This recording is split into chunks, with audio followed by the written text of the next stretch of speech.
In this video, I am going to show you how to delete WordPress website from Cpanel. So let's get started. So this is our WordPress website, and today we are going to delete this WordPress website from the Cpanel account. So to do this, at first we need to log into our Cpanel account. It is very easy to log into your Cpanel account.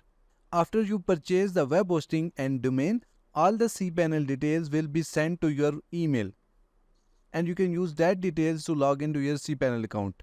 After logging to your Cpanel account, here you will see multiple tools, but we are going to scroll down to software section.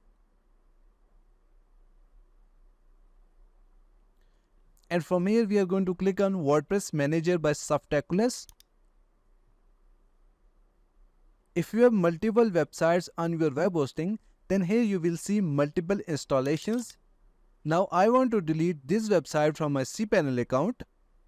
So next to this website, we are going to see a drop down button. So we are going to click on it. And here we will see all the configurations and details for this website. We are going to scroll down a little bit more. Now to delete WordPress website from our Cpanel account, we are going to click on this uninstall button. After that, it will show us all the details for this website. We can also delete particular data for our website, or we can also delete the complete website. You can check this or uncheck this based on your requirement.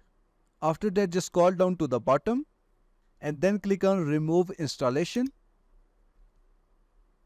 Click OK. And as you can see that our WordPress website is now successfully removed from our Cpanel account. So this is how you can delete WordPress website from your Cpanel account. That's it for today. Thanks for watching. Please like and subscribe.